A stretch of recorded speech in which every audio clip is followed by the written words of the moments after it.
Forever. Forever. Dear Papa Dudut, magandang araw po. Ako po si Romel, 19 years old at nagtatrabaho bilang crew sa isang fast food chain. Isang working student. At kasalukuyang nakatira sa Malabon City. Kakalipat ko lang din po sa Maynila, mga 2 taon pa lamang ang nakakaraan. Nag-iisang anak lamang po ako at lumaki po ako sa Nueva Ecija, kasama ang nanay kong si Letty. Si nanay naman po ay tubong Cebu, pero tumakas po siya sa kanila noong siya ay 16 years old pa lamang. Nagpa-Maynila at hindi na bumalik pa sa kanila. Kaya naman po nang ako ay lumaki ay hindi ko na rin nakilala ang iba pa naming mga kamag-anak. Ang tanging naging pamilya ko lamang po ay ang nanay ko. At kahit pa naging mahirap ang buhay namin sa Nueva Ecija ni nanay, dahil siya lang po ang nagtataguyod sa akin at hindi ko na rin nakilala ang aking ama, ay naging masaya naman po ang kabataan ko. Maraming beses ko na rin pong naitanong kay nanay kung sino nga po ba ang aking ama. Naalala ko po na iba't iba ang sagot niya. Noong ako'y bata pa lamang, ang naalala kong sinabi niya sa akin ay iniwan kami ng tatay ko noong ako ay maliit pa lamang at sumama sa kabit nito. Pero noong nasa elementary na ako at medyo nagkakaisip na ako, ang sabi naman ni nanay ay matagal na raw napatay ang tatay ko. Nang tanungin ko naman po siya noon kung alin ba sa dalawa ang totoo, ang palagi niyang sinasabi ay mali raw ang alaala ko. Patay na raw ang tatay ko at ni minsan ay hindi niya sinabi sa akin na ipinagpalit kami ng tatay ko sa iba. Pero kahit na ano pa man ang katotohanan, ang maliwanag sa akin ay may inililihim si nanay. At ramdam ko rin na masakit sa kanyang alalahanin kung ano man ang katotohanan na nangyari sa kanila ng tatay ko. Sa buong pagkabata ko ay hindi ako nakakita ng picture ni tatay o nalaman man lang ang kanyang pangalan. Pero dahil mabait at mabuting tao naman si nanay at naging maayos naman ang pagpapalaki niya sa akin ay hindi ko na rin naman naramdaman ang pagnanasa pa na alamin kung sino ang aking ama. Para sa akin, sapat na si nanay. Sa Nueva Ecija ay ang pagtitinda ni nanay sa kanyang maliit na naipundar na karinderya ang bumuhay sa amin. At dahil din sa karinderya na yon, ay naigapang naman po ako ni nanay sa aking elementarya at sa junior high school. Maayos na nga po sana ang plano kong matapos graduate sa high school, ang mag-aral ng agriculture sa malapit na kolehiyo sa amin. At pagka-graduate ko ay papalaguin ko ay yung maliit na lupa namin at magtatayo din ng isang maliit na agribusiness.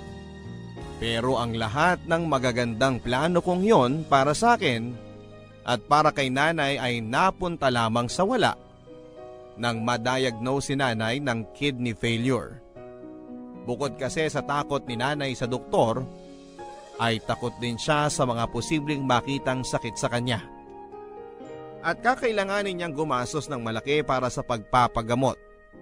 Ang sabi rin niya palagi ay mas gugustuhin daw niya na isang araw ay gulatin na lang siya ng tadhana. At mamatay na lang siya bigla para hindi na siya maghirap at para hindi ko na alalahanin pa ang pag-aalaga at pagpapagamot sa kanya sa ospital. At gano'n na nga po ang nangyari, Papa Dudut. Sa katunayan, kung hindi ko pa siya mismo naabutan na nagdidiliryo dahil sa sakit ng kanyang tiyan, at kung hindi ko siya tinakbo sa ospital ay hindi siya makakatapak sa ospital. At sa kasamaang palad na nga po, ay malala na ang kanyang sakit nang nakita ito ng mga doktor. Nang malaman ko po ang sitwasyon ni nanay ay nagmakaawa ako sa doktor na kung ano ang pwede pa naming magawa para maisalba ang buhay niya. Willing na nga po sana ako na i-donate ang isa ko pang kidney kay nanay, pero minor de edad pa ako at hindi pumayag si nanay. Ang sabi niya ay sayang lang daw ang kidney ko kung ibibigay ko lang sa kanya na ilang dekada na lang ang nalalabi sa mundo. Bukod pa dito ay mahihirapan na raw ako na mabuhay ng normal oras na tanggalan ako ng kidney. Mahirap po sa akin papadudot pero wala na rin po akong nagawa kundi ang damayan si nanay. At gawing komportable ang pakiramdam niya sa mga huling araw niya dito sa mundo. Nay, pumayag na po kasi kayo na ibigay ko ang isa kong kidney sa inyo. Kaya ko pa naman po eh. Romel, huwag kang makulit. Sinabi na ngang hindi na eh. Eh di, maghihintay na lang po tayo ng donor. Romel, anak, wag na. Bukod sa mahalang magagastos, hindi ko na yun mahihintay. Nay, huwag naman po kayong magsalita ng ganyan. Lakasan niyo po yung loob ninyo. Romel, anak, pabayaan mo na akong magpahinga. Nay, nakakainis naman po kayo eh. Hindi ko naman po kayo kayang pabayaan na lang ng ganyan.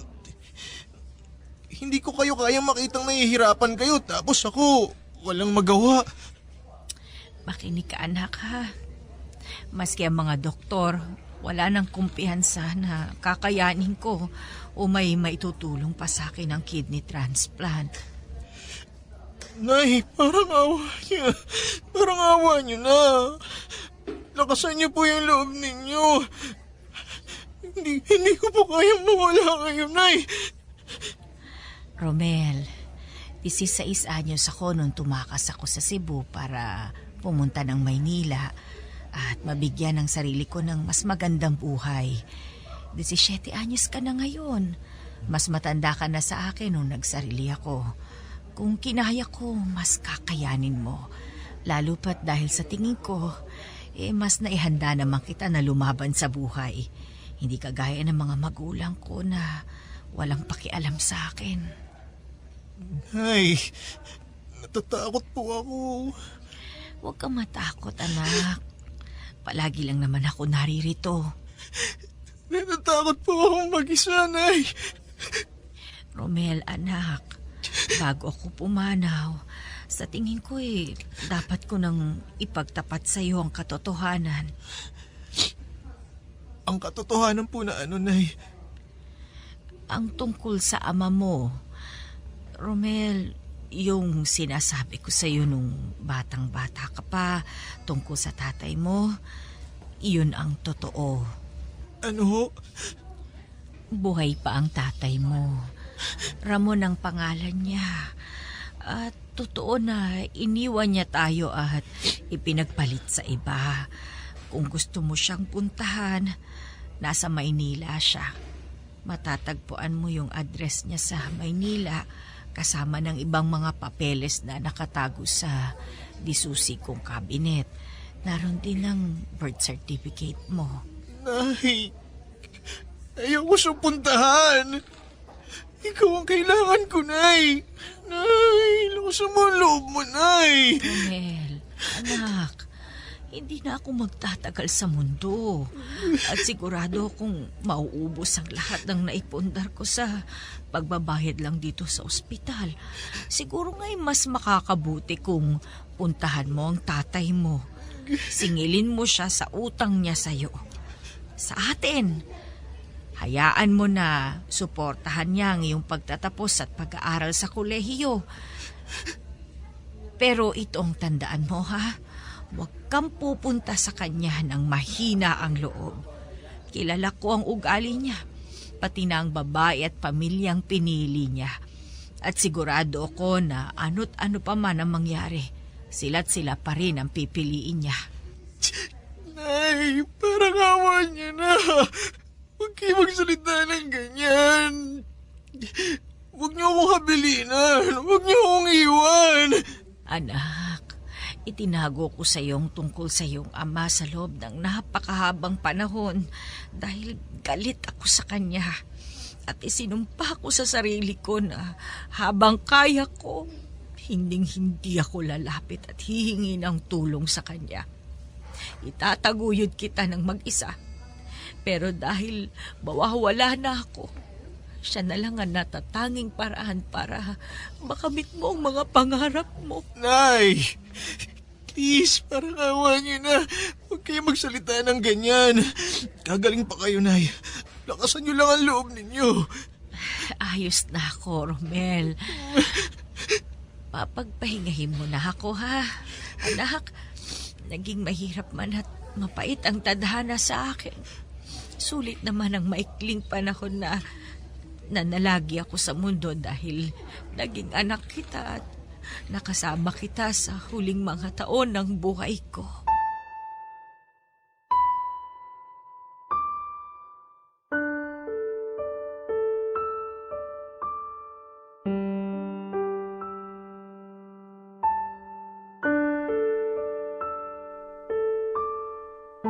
Dahil sa pagpapagamot ni nanay ay napilitan din po akong ibenta ang maliit na lupa namin upang makabayad sa utang sa ospital.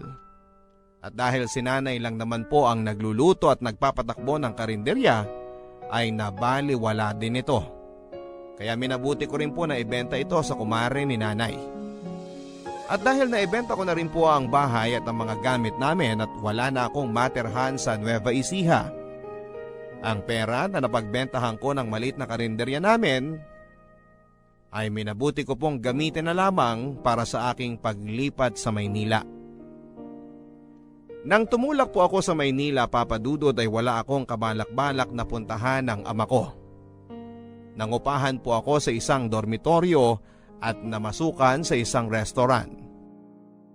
Ang balak ko po ay ipagpatuloy ko ang senior high school sa Maynila habang nagtatrabaho sa gabi. Pero sa kasamaang palad ay tinangay ang lahat ng baong kong pera ng isang bed spacer sa dorm na inuupahan ko.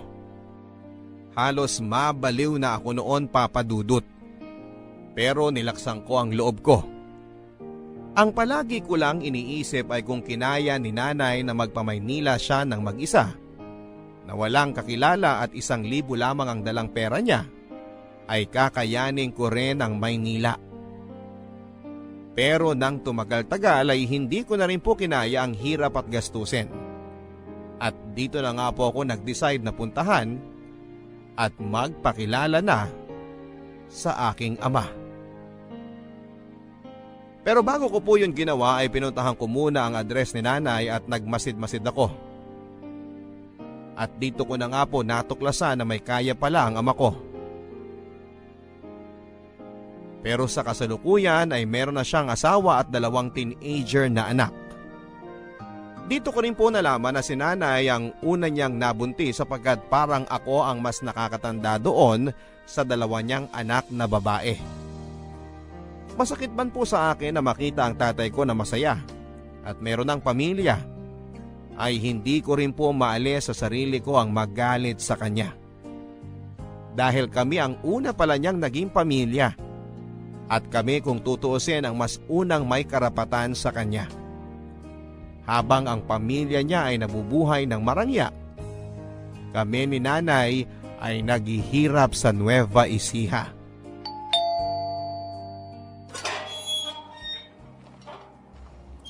Ano yon?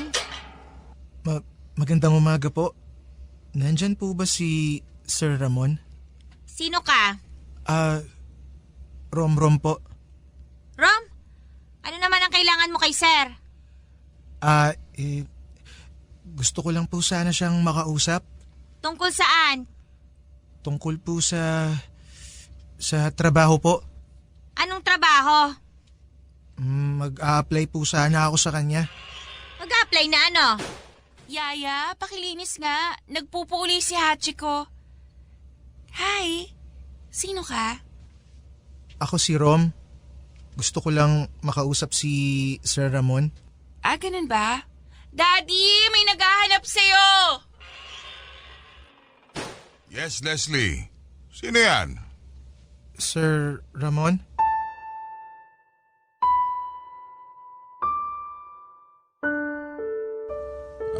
Leslie. Sige na. Doon ka na muna sa kwarto mo. May pag-uusapan lang kami. Romel ka mo ang pangalan mo? Opo, sir.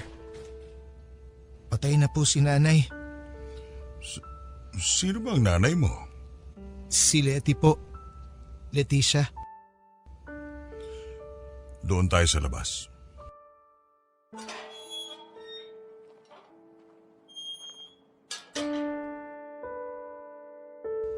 Bakit ka andito?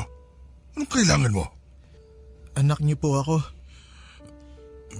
Hindi ko alam ang sinasabi mo. Umalis ka na. Ano ho? Umalis ka na! Hindi kita kilala! Hindi ko kilala ang nanay mo! Sinungaling! Sinungaling kayo! Ito ang birth certificate ko!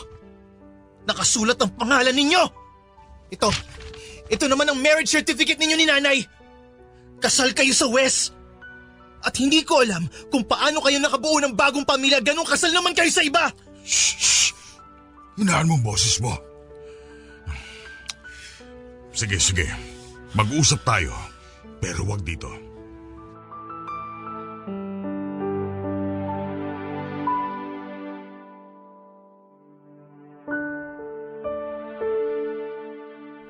Nag-usap kami ni tatay ng pribado sa isang coffee shop ng hapon na yon, Papa Dudut.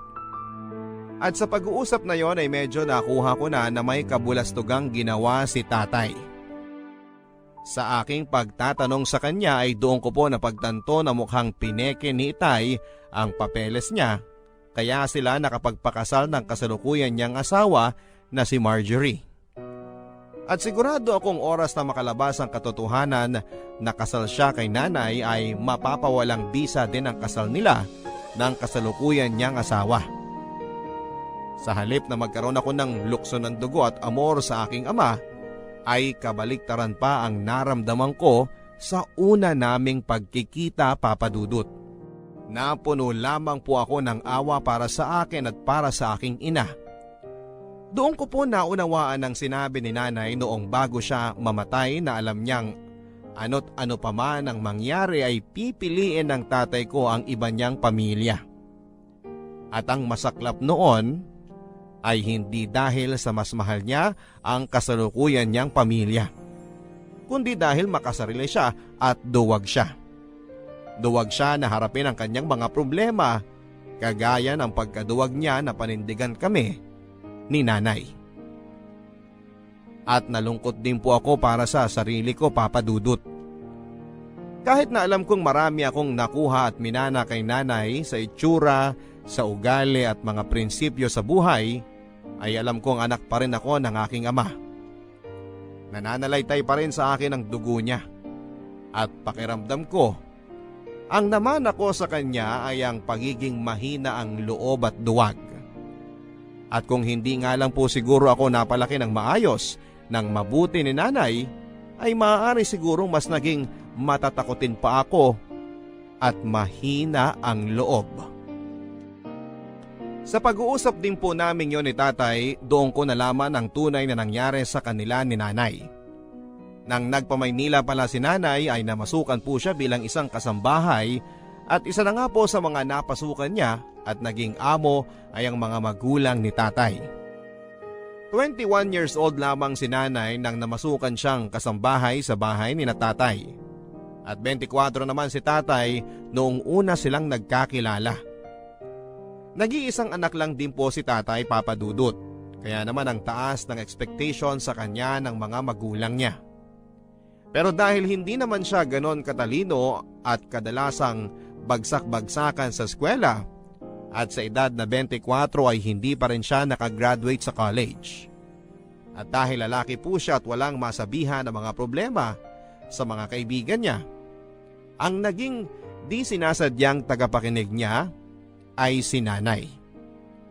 Dahil po sa mga pag-uusap nila at sa paglabas-labas ng mga problema sa buhay ni tatay kay nanay, ay naging magkaibigan sila. Pero dahil nga po katulong lamang si nanay sa kanila, ay itinago nila ang kanilang relasyon. At nang nabuntis na nga po ni tatay si nanay, ay nagpasya po sila na magtanan bago pa man maging kapansin-pansin ang pagbubuntis ni nanay sa mga magulang ni tatay. At nang nagtanan sila, ay agad din silang nagpakasal sa West. Pero wala pang ilang buwan matapos akong iluwal ni nanay ay nagtalo na po sila ni tatay sa hirap ng buhay. Parehong doktor ang mga magulang ni tatay kaya alam kong ni minsan ay hindi siya nakaranas ng magutom at mahirapan. Kaya rin siguro wala pang kalahating taon nang magtanan sila ni nanay ay bumalik si tatay sa mga magulang niya. Humingi ng tawad at kinalimutan ng may iniwan siyang asawa at anak.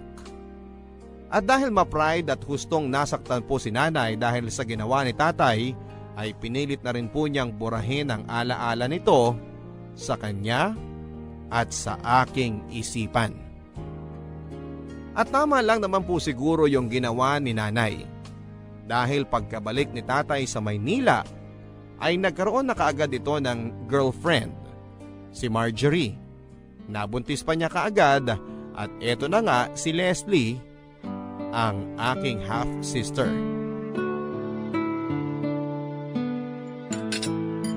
Marjorie, girls, meron ako ipapakilala sa inyo. Hey! Ikaw si Ram, di ba? Andito ka lang nung isang araw Romel. Oh, sorry. My bad. Romel pala? Si Romel pala, scholar ko siya. Romel, si Marjorie asawa ko. Si Leslie panganay ko at si Tricia yung bunso. Taga Nueva Ecija si Romel. Scholar ko siya. Dito niya na tatapusin ang high school at college niya sa Manila. Oh! I did not know that you had a scholar. Hindi ko lang sinasabi sa inyo pero may mga scholar ako. Marami akong charity work. Hindi ko lang sinasabi sa inyo. Kasi di ba parang pangit din naman na ipinapangalandakan ko yung mga tinutulungan ko, hindi ba? Wow! Talaga, Han? That's nice. Actually, tama naman yan. Kasi ang dami na rin nating blessings. It's nice to give back. So bali pinapakilala ko siya sa inyo kasi dito ko na muna siya sa atin patitirahin. Since habang lumalaki itong sina Leslie, nagkakaagawan na tayo ng driver. Naisip ko na kapag may mga lakad sina Leslie at si Manong ang nagmamaneho, si Rom na munang re-relievo. I see. Romel, okay naman ba sa mga magulang mo na nagtatrabaho ka? Tapos nandito ka sa Maynila? Mga magulang ho, wala na po akong mga magulang. Oh my! Anong ibig mong sabihin? Kamamatay lang po ni nanay. Mga ilang buwan pa lang po ang nakakalipas. I'm sorry to hear that. And your father? Wala po siya. Hindi ko na po siya nakilala. Oh, ay. Ang dami talaga mga irresponsableng lalaki sa mundo. Now I understand, Han, kung bakit gusto mo nga siyang kupkupin. Kawawa naman ang bata, ulila na pala. Thank you. So Romel, sige. Dali mo na muna yung mga gamit mo sa driver's quarters. Pasensya ka na ha, kung magsishare kayo ni Manong doon. Pero minsan naman hindi siya nag-i-stay in so may privacy ka pa rin kahit papano. Maraming salamat po, sir. Maraming salamat po, Ma'am Marjorie. Nice to meet you, Romel. Nice to meet you din, Leslie. Romel, meron pala akong lakad mamaya with my friends. Pwede mo ba akong ipag-drive? Pwede ka namang ipag-drive ni Manong. Hindi naman matutuloy ang lakad namin mamaya. Si Romel na lang. I mean, Manong so old kasi Minsan ginagabi kami sa labas ng friends ko, tapos inaantok na si Manong habang nagde-drive. It's so scary. Okay lang ba sa'yo, Romel? Okay lang po, sir. Sa totoo lang, Papa Dudut, ay naging palaisipan din po sa akin kung bakit pinili ni tatay na patirahin ako sa bahay niya kesa sa ikuha ako ng dormitoryo at ilihim ako sa kanyang pamilya. Naisip ko na baka po nanghihinayang siya sa dagdag na gasto sa pangungupahan sa titirhan ko. Naisip ko rin po na baka naman paraan niya yon para palagi niyang nakikita ang mga kilos ko. Ang bawat hakbang ko para mas kontrolado niya ako sa mga sitwasyon. Pero hindi ko rin maikakaila na sumagi sa isipan ko na baka naman pinatira niya ako sa bahay niya dahil nangungulila siya sa akin bilang isang ama. Na baka dahil sa pag-uusap namin ay nanumbalik sa kanya ang mga alaala at pagmamahal niya kay nanay. Nabukal sa loob niya ang tulungan ako at makabawi sa mga pagkukulang niya sa amin ni nanay. At sa tingin ko po, Papa Dudut, ay mas pinaniwalaan ko ang huling dahilang yon na sumagi sa isipan ko. Dahil naging madali po sa akin ang pumayag sa gusto ng tatay ko. Na kahit pinagpapanggap niya akong scholar lamang niya at balak niya pa akong gawing driver ng mga anak niya, mga half-sisters ko. At deep inside ay mahal niya ako. Pinaniwala ko ang sarili ko na yon lamang kasi ang tanging alam na paraan ni tatay para maipakita niya sa akin na mahalaga pa rin ako sa kanya. Sa kabila ng kanyang masalimuot na sitwasyon at sirkumstansya. Noong simulang mga linggo ay maayos naman ang naging karanasan ko sa bahay ni tatay. Naging maayos at magalang ang pakikitungo sa akin ng asawa niyang si Marjorie at ng mga half-sisters ko sa akin. Pero habang tumatagal ay mas nagiging komportable na sila sa akin. Ay unti-unti na rin nilang pinapakita ang tunay nilang mga anyo. Si Ma'am Marjorie ay napaka matapobre. Ang mga kapatid ko ay napakamaldita at maarte. At maski ang yaya nila at driver ay sinusungitan ako. Habang tumatagal ay mas pababa ng pababa ang pakikitungo nilang lahat sa akin. Habang tumatagal ay mas nararamdaman ko na nga na driver lamang ako at tagalabas ako. At maski sa sarili kong ama ay unti-unti ko na rin nararamdaman yon na mas nagiging driver niya ako kesa sa sarili niyang anak.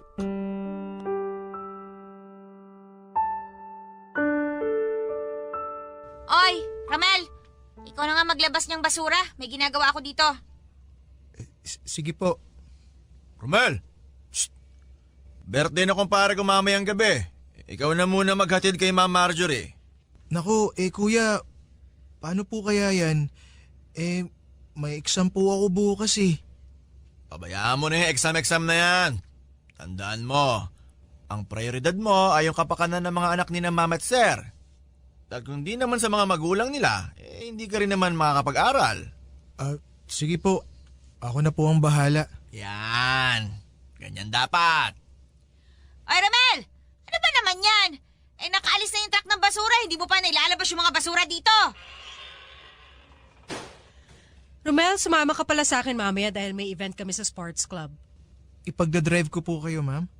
Oo, ipagdadrive mo ako tapos umalalay ka na rin sa akin. O nga pala, magbihis ka ng maayos ha?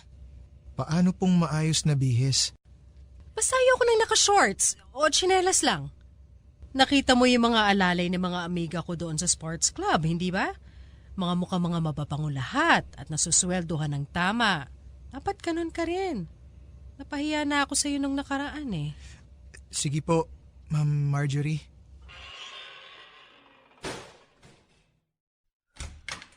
Yaya! Ayaw na naman mag-flush ng toilet! Umapaw na naman! Hoy, Ramel! Ikaw na nga umasikaso ng baradong kubeta!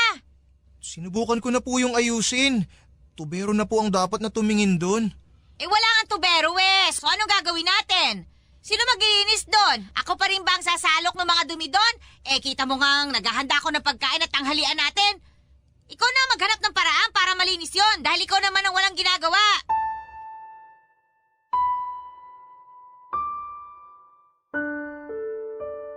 Dahil ako ang pinakabata at may pinakamalaking utang na loob sa bahay na yon, ay ako rin po ang naging pinakamababang ranggo sa kanilang lahat. Maski ang kasambahay nila at driver nila tatay ay ako pa rin ang inuutusan. At may mga pagkakataon din po, Papa Dudut, na maski ako ay nakakalimutan ko na rin na anak nga pala ako ng tatay ko. Maski ako, ang tingin ko minsan sa sarili ko ay katulong, driver at alipin nilang lahat. At dahil karamihan ng oras ko ay kinakain na nga rin po sa mga kakasunod sa mga samut-saring utos ng lahat ng tao sa bahay na yon, ay napabayaan ko na rin po ang aking pag-aaral. Ang dati kong mga matataas na grado noong ako ay nag-aaral pa sa Nueva Ecija ay biglang naging pulos pasang-awa na lamang. Hindi ko alam kung sa paanong himala ng Diyos pero naitawid ko rin naman po ang senior high school, Papa Dudut. At nakagraduate naman ako. At pagkatapos po noon ay nakapag-enroll na rin po ako sa kursong agriculture sa isang kolehiyo. Sa punto pong yon ay sa aking buong akala ay tama nga po si nanay sa sinabi niya sa akin. Unti-unti na nga pong nakakamit ang mga pangarap ko sa tulong ng ama ko.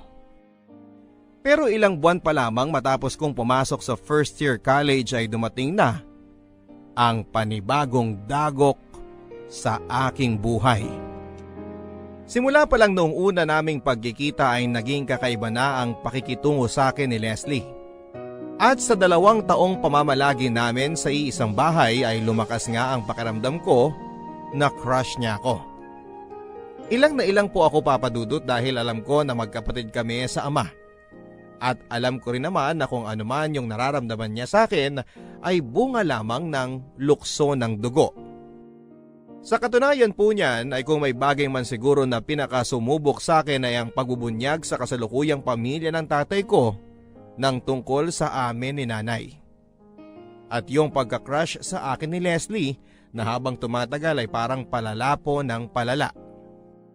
Noong una ay akala ko ay lilipas din ang pagka-crush sa akin ni Leslie. Ang akala ko ay kapag mas marami pa siyang nakilalang lalaki habang siya ay tumatanda, ay lilipas na rin yung kung ano man yung nararamdaman niya sa akin. Pero habang tumatagal ay mas nagiging obvious si Leslie. At umabot na nga sa puntong halos lantaran na niyang sabihin sa akin na may gusto siya sa akin. Sa kabila naman po ng paglala ng kanyang mga ginagawa ay nananatili pa rin itong lihim sa ibang mga tao sa bahay. Kung may nakakapansin man po nito ay sa tingin ko ay si Trisha lamang dahil kaming 3 lang naman ang kadalasang nagkakasabay sa sasakyan kapag ako ay nagdadrive sa kanila sa eskwelahan at sa mga lakad nila. At sina Ma'am Marjorie, Tatay, Manong at Manang ay alam kong hindi rin naman po ito napapansin.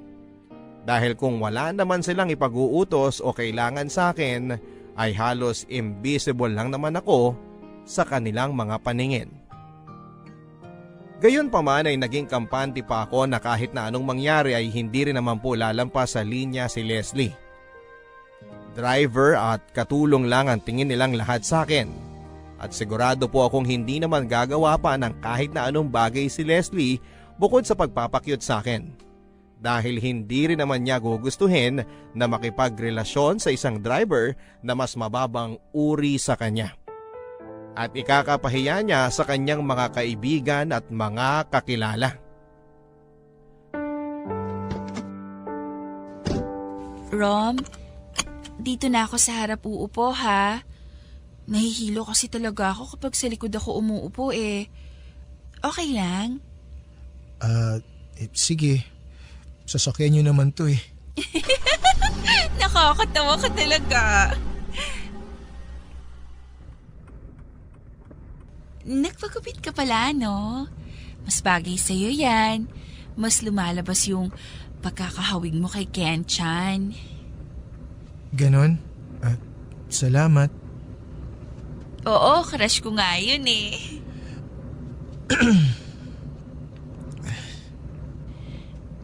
So, kumusta naman yung first week mo sa college, Rom? Okay naman. Masaya naman. Ay, ako rin magka-college na, 1 taon na lang. Pero hindi ko pa rin alam kung anong course yung kukunin ko. Bakit? Ayaw mo ba ng political science? Di ba yun ang pinakukuha sa'yo ng mami mo? Political science, tapos law school. Mukha bang gusto kong maging abogado? Ano bang gusto mo na gawin na pangmatagalan? Yung kahit na hindi ka bayaran, gagawin mo pa rin dahil gusto mo yung ginagawa mo? Hindi ko alam eh. Parang gusto ko lang maging housewife. Ang bata mo pa para maging housewife? Eh, 18 na ako, no? Si Juliet nga 13 years old lang nung itinana ni Romeo. Tingnan mo naman kung anong nangyari sa kanilang dalawa. Alam mo, dapat maging comedian ka eh. Siguro ang saya-saya niyo palagi ng girlfriend mo. May girlfriend ka na ba, Rom? Wala pa. May nililigawan ka na? Wala pa rin. Ha? Bakit naman? Crush, siguro naman meron. Oo. Siyempre. Sinong crush mo? Si Julian San Jose. Hindi artista, yung normal na tao. May kaklase ako na cute. Ayun. Anong itsura niya? Ayun nga. Hawig niya si Julian San Jose. Paikot-ikot lang eh. Alam mo, ang sabi nila, hawig ko rin daw si Julian. Huh? Ang layo ah. Puisit ka?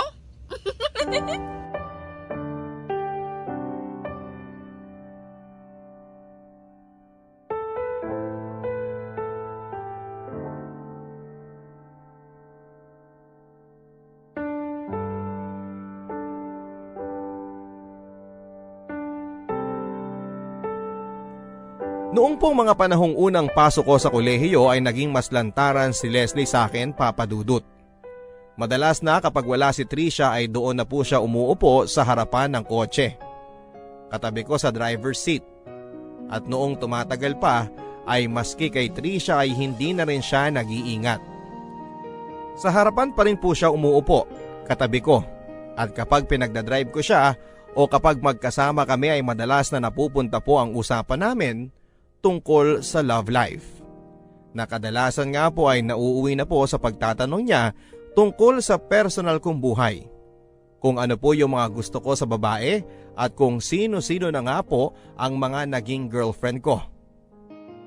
At kahit na isang tanong, isang sagot lang po ang ibinibigay ko kay Leslie ay hindi po siya naaapektuhan dito.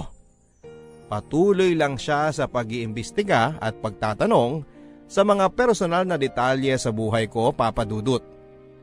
At napapansin ko nga po na kung ano man ang impormasyon na ibigay ko sa kanya, halimbawa ay yung nabanggit ko sa pag-uusap namin na madasalin yung daddy kong GF sa Nueva Ecija, sa mga susunod na araw ay magiging ganun din siya. Naging biglang deboto na siya sa isang santo sa simbahan.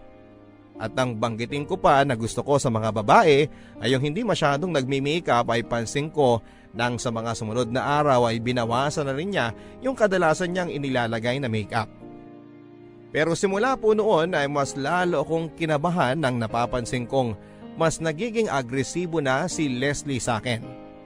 Yung mga inosenteng tanong niya tungkol sa nakaraan ko, sa love life ko, sa mga tipo kong babae ay unti-unting nauwi sa mga tanong na sexual. Hirap na hirap po ako noon kung ano ang gagawin ko. At ilang na ilang kapag kinakambyo na po ni Leslie ang usapan noon. Kung tutuusin ay kating-kati na po ako sa kanyang sabihin na maghunos dili siya sa mga ginagawa at sinasabi niya dahil hindi niya lang alam ay magkapatid kami sa ama. At sa puntong yon ay naramdaman ko na rin po, Papa Dudut, bilang na mga araw nakakayanin kong manatili sa bahay na yon o nang hindi sinasabi sa kanya ang katotohanan.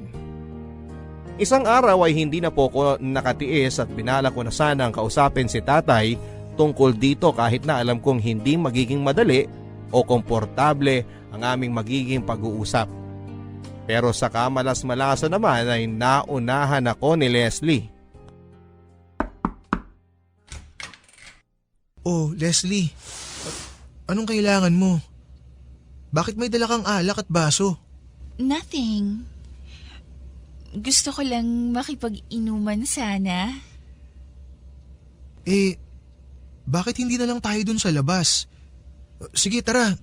Dun tayo sa garden. Ayoko. O tsaka ano ka ba? Di nakita ni na mami na umiinom ako ng beer, tapos ikaw pa yung kainuman ko. Bakit mo ba gustong uminom? May problema ka ba? Oo Pero ito, inumin mo muna to. Hindi ako umiinom. Sinungaling ka, alam kong umiinom ka, Romel.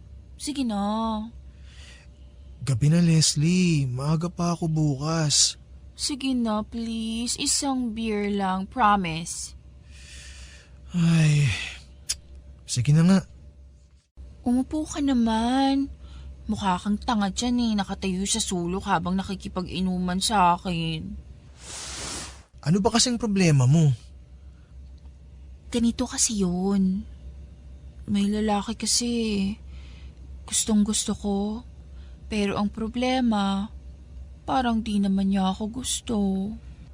Sus, wag mo masyadong dibdibin yun.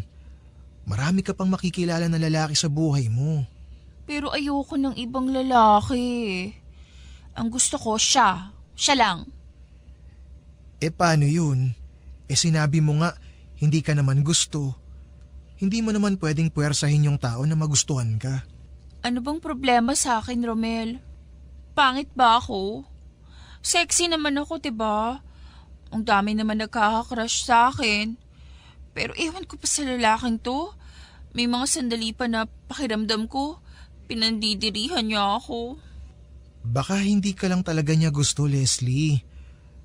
Hayaan mo na. Bata ka pa naman. Marami ka pang makikilala. Pero ayoko nga sa iba, Romel. Hindi ba malinaw yun? Bata ka pa. Kung ano man ang nararamdaman mo para sa lalaki na yun, sigurado akong magbabago pa yun. Bakit ka ba ganito sa akin, Romel? Huh? Anong ibig mong sabihin? Romel, minsan hindi ko alam kung tanga ka o nagtatanga-tangahan Hindi ko maintindihan ang sinasabi mo. Hindi ba malinaw, Romel? Ikaw. Ikaw ang gusto ko. Ikaw lang. Leslie, lasing ka na. Bumalik ka na sa kwarto mo. Hindi.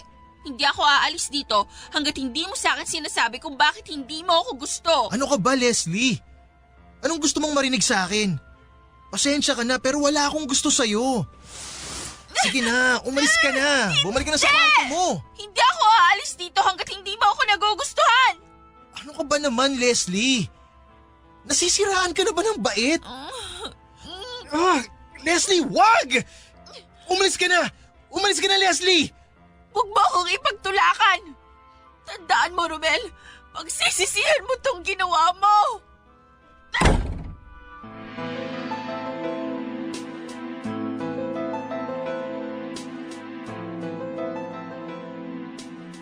Kinabukasan matapos po ng insidenteng yon ay pinalabas ni Leslie na ninakawan ko siya ng cellphone nang iniwan niya ang bag niya sa sasakyan.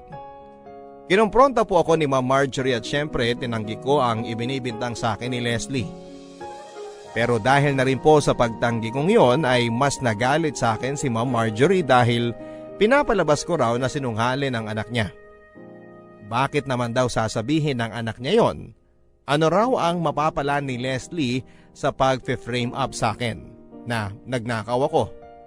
Ano naman daw ang mapapala ni Leslie sa akin? Gayong driver lamang ako at mahirap lamang ako. Maski sina Manong at Manang ay nagbitiw na rin ng masasakit na salita sa akin. Wala daw akong utang na loob. Matapos raw akong kupkupin na mag-asawa at pag-aralin ay ganun pa raw ang igaganti ko sa kanila. Tanging si tatay lang po ang hindi agad naniwala sa ibinibintang ni Leslie. At matapos po akong kastiguhin ni Ma'am Marjorie ay kinausap ako ni tatay ng personal. Nahihirapan daw siyang paniwalaan na ninakaw ko ang cellphone ni Leslie. Ano daw ba ang tunay na nangyari? At nang sinabi ko po sa kanya ang ginawa ni Leslie noong nakaraang gabi ay hindi naging komportable ang pagtanggap dito ni tatay. Ang sabi po niya sa akin, Papa Dudut, mas makakabuti pa siguro kung aalis ako sa poder nila. Ayaw daw niya ng gulo. At hinding-hindi daw niya maaaring pahintulutan na malaman ng asawa at ng mga anak niya ang tungkol sa amin ni nanay.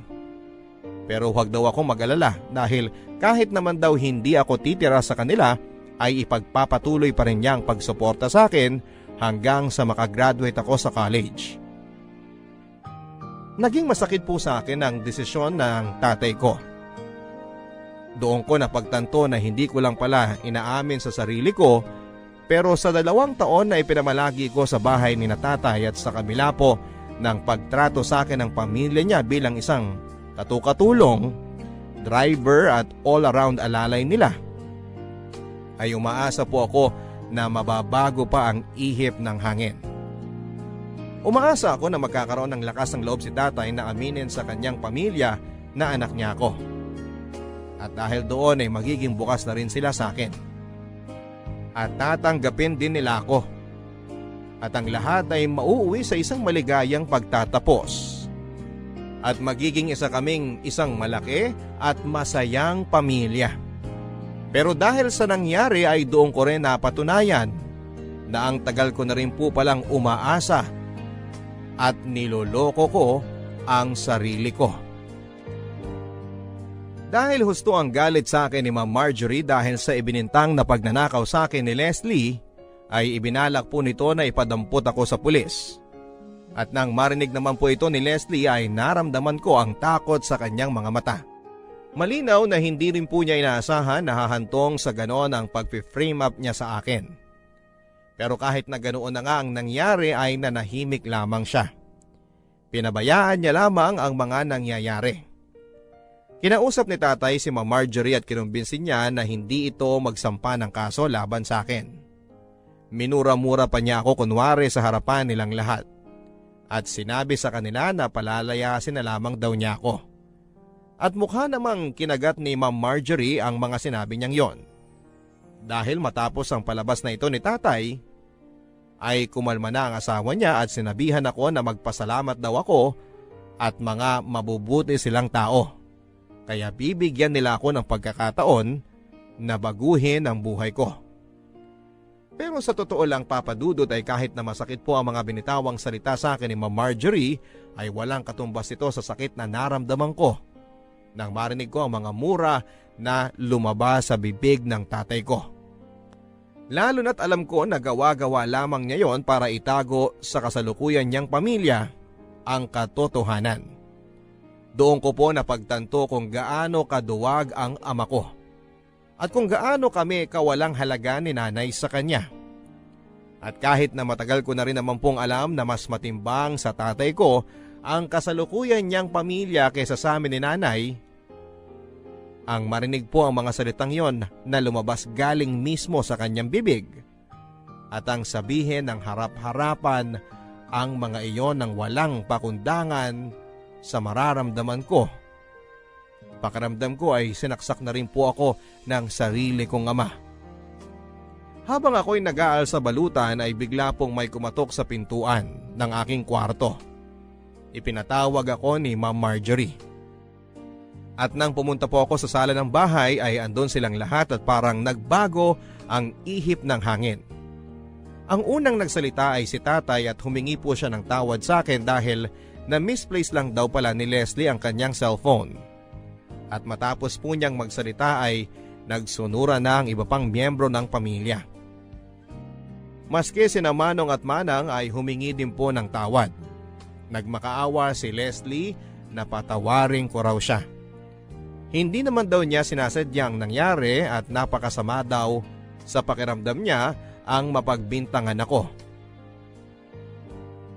Nagmamakaawa din po siya na wag na akong umalis. Pero sa puntong yon ay nag-give up na po ako sa tatay ko. Ayaw ko na ring makasama pa ang pamilya niya at mas lalong hindi ko ipagsisiksikan ang sarili ko sa bahay nila.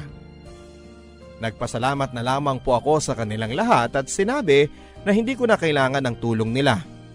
Bumalik na po ako sa kwarto para ipagpatuloy ang aking pag-iimpake. Pero wala pa pong 1 oras matapos ang pangyayaring yon, ay nakarinig ako ng katok sa aking kwarto. Ang akala ko po ay si tatay. Si Leslie pala.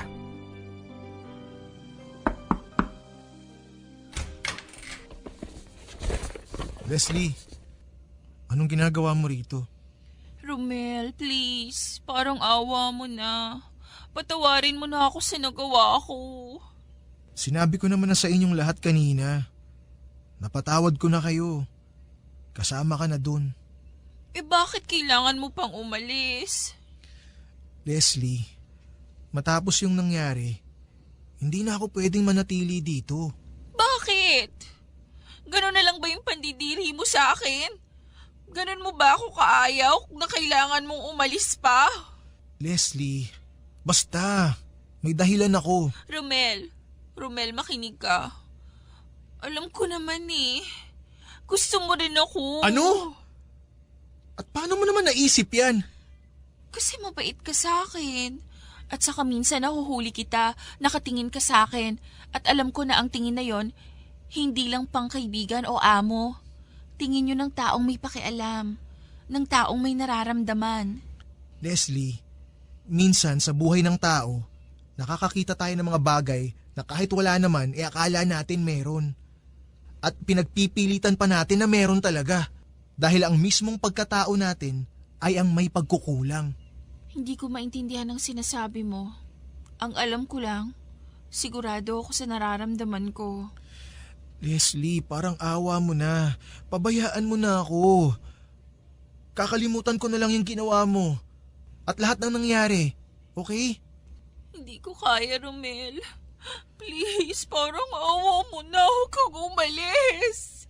Hindi ko kaya na wala ako. Leslie, ano ba? Pakiusap naman. Romel, okay lang naman sa akin eh. Kahit driver ka lang. Kahit na mahirap ka lang at hindi tayo magkalibel. Ano? Leslie, anong bahagi ba ng hindi? Wala akong gusto sa'yo ang hindi mo maintindihan.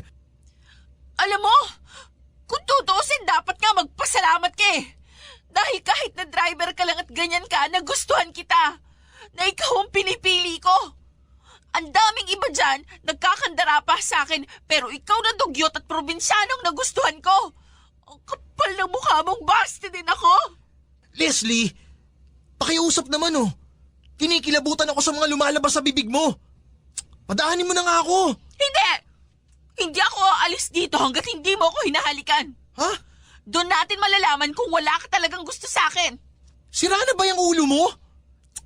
Tumabi ka na kasi! Hindi nga eh.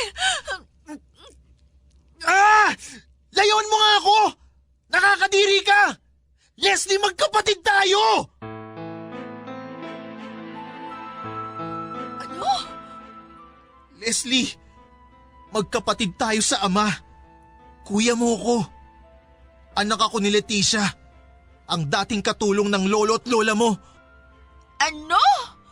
Ano yung sinasabi mo? Nagsisinungaling ka. Sasabihin mo talaga kahit na ano para maipagtabuyan lang ako, no? Leslie, nagsasabi ako ng totoo. Magkapatid tayong dalawa. Kasal ang tatay mo sa nanay ko. Hindi yan totoo! Hindi yan totoo! Ito ang marriage certificate ng nanay ko at ng tatay natin. Hindi! Hindi ito totoo! Leslie, kahit punitin mo pa yan, marami akong kopya niyan. May kopya rin ng gobyerno. Hindi na mababago ang nakaraan.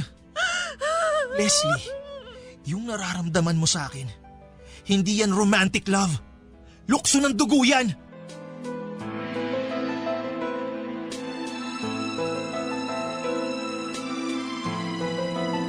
At kahit na awang-awa ako kay Leslie ay pinabayaan ko siya na umiyak lang doon nang umiyak sa aking kwarto at iniwan ko siya sa ganong estado. Umalis po ako nang hindi na nagpaalam pa sa iba. At wala na rin po akong balak pang kontakin ang kahit na sino sa kanila maski ang ama ko. Dahil alam kong sa pagsisiwalat ko ng katotohanan na yon, kay Leslie ay malamang napuputok yon at makakarating sa kanyang mga magulang. Lumipat po ako sa ibang syudad at doon na nga po ako napunta sa isang maliit na kwartong inuupahan ko sa Malabon. Mula sa mga baon-baon na ibinigay sa akin ni tatay sa loob ng 2 taon ay nakaipon din naman po ako ng sapat na pera na sa tansya ko ay pupwedeng makasuporta sa akin sa aking mga basic na pangangailangan sa loob ng 6 na buwan.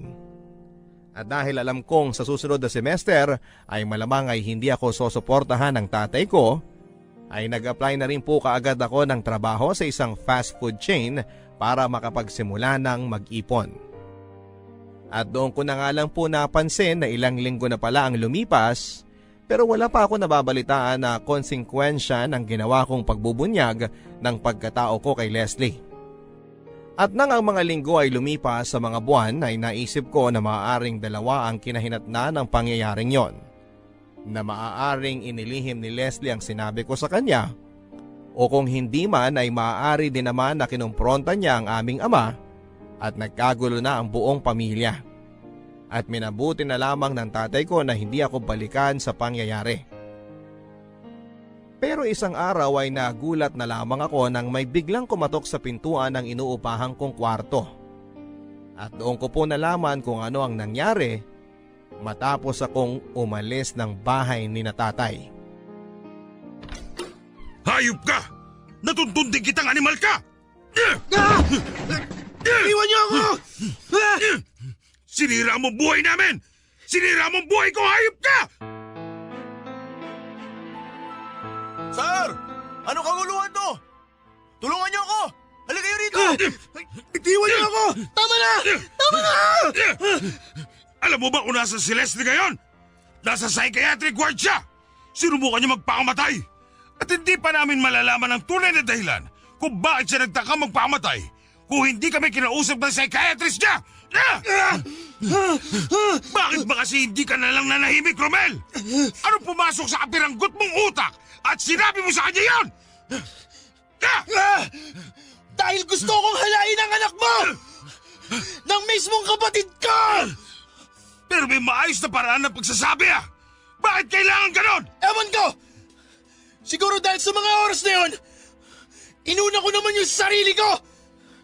Dahil doon ko na-realize na kahit ano pa ang mangyari, ang mismong ama ko, hindi ako unaing isipin! Hindi niya ako pipiliin! Ang sarili ko na lang ang pwedeng maging kakampi ko! Bakit?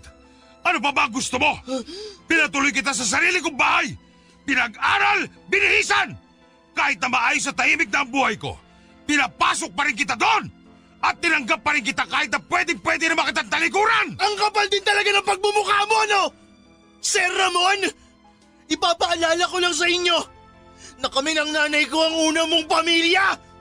Siya ang una mong minahal, pinakasalan, at pinasa! At ako ang una mong anak! Ako ang panganay mo! Tapos magsasalita mo ako ng ganyan ang kapal ng mukha mo! At wag na wag niyo sa akin isumbat na para bang utang na loob ko na tinanggap niyo ako sa pamamahay ninyo! Na dapat ipagpasalamat ko pa na itinrato niyo ako at ng pamilya niyo na driver imbes na kadugo! 17 taon niyo kami pinabayaan ni nanay! At yung pagpunta ko sa inyo, naniningil lang ako sa obligasyon niyo sa akin! Asal dugyot ka talaga! Alam mo ba kung anong ginawa mo sa aming mag-asawa? Wala akong pakialam! Hayop ka talaga! Dahil sa'yo, naipaghiwalay sa akin si Marjorie! Winasak mo ang pamilya ko!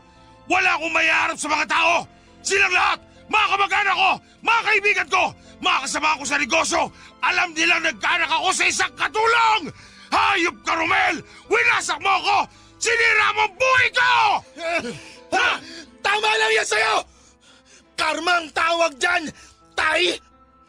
At least ngayon, quits na tayong dalawa! Dahil sa pagiging makasarili mo at mahila mo! Matagal mo na winasak ang buhay namin ng nanay ko! Hayop ka! Papatayin kita! Sir! Tama na ho!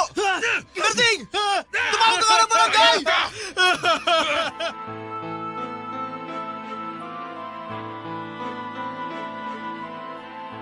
Dinala po kami ni tatay sa barangay Papa Dudut. At para din po sa aking sariling kaligtasan ay nagpa-medico legal ako at ipinablatter ko siya. Sa punto pong yun ay alam kong wala nang bawian o pag-aayos na mangyayari sa amin ng tatay ko. Sa puntong yon ay tinuldukan ko na rin po ang relasyon naming mag-ama. At kahit na bugbog sarado ako, kahit na hindi ako nanlaban at ganon ang inabot ko sa kamay ng aking sariling ama at ng pamilya niya, pakiramdam ko ay nanalo na rin ako. Naiganti ko si nanay at nakabawi na ako sa lahat ng atraso ng tadhana sa amin. Ang sabi po sa akin ay dapat ay nakulong din daw po ang tatay ko at malamang ay binayaran niya rin ang kanyang kalayaan. Pero ang sa akin, Papa Dudut, sige, okay lang kung nakalaya siya. Okay lang kung ang lahat ay kaya niyang bilhin ng pera. At okay lang din kung isa mang araw ay balikan niya ako, gantihan o ipapatay dahil sa pagkabaliw niya. Okay lang sa akin dahil alam kong dahil sa mga nangyaring ito at kinahinatnan niya, ako na ang panalo. Wala na akong takot sa dibdib at hindi na ako duwag kagaya ng tatay ko. Nakawala na ako sa pagiging anak ng tatay ko. Pero aaminin ko sa inyo, Papa Dudut, habang tumatagal na humuhupa na ang galit sa aking puso, paminsan-minsan ay naiisip at naaawa din ako sa sinapit ni tatay pati ng kanyang pamilya. Lalong-lalo na si Leslie. Oo, naging malupit nga sila sa akin. Naging matapobre sila. Pero alam ko namang naging ganon lang sila dahil may mga naging pagkukulang din siguro ang mga magulang nila sa pagpapalaki sa kanila. Mga biktima lang din sila ng sirkumstansya. At ang pinakamatinding trahedya sa kanila ay kahit na siguro ano pang dagok ang abutin nila sa buhay ay hindi sila matututo ng mga dapat nilang malaman. At habang buhay na silang magiging ganon kababaw, kakitid ang utak, makasarili at mananatiling ignorante sa realidad ng mundo at sa mga sarili nilang kondisyon hanggang sila ay mamatay. Sa ngayon po, Papa Dudut, ay pinagbubuti ko na lang po ang aking pag-aaral at pagtatrabaho. Mahirap, pero matapos po ang lahat ng dinanas ko, alam kong kakayanin ko. Hindi man po ako nasuportahan at nakitang nakapagtapos ng kolehiyo ni nanay, at kahit na wala na akong suporta sa aking ama, ay hindi ko po yun pinoproblema. Dahil ako na mismo ang tutupad sa aking mga sariling pangarap. Total, mag-isa na lamang ako at wala nang ibang makakapitan kundi ang Diyos at ang sarili ko. At sana po, Papa Dudut, ay kahit papaano ay meron akong na-touch na mga nakikinig po sa inyo. At sana po ay nakapagbigay ako ng konting lakas at inspirasyon lalo na doon sa mga ulila na. At doon sa mga nagsisimula pa lamang lumaban sa buhay ng mag-isa. Ang inyong kapuso at kakampi, Romel. Forever.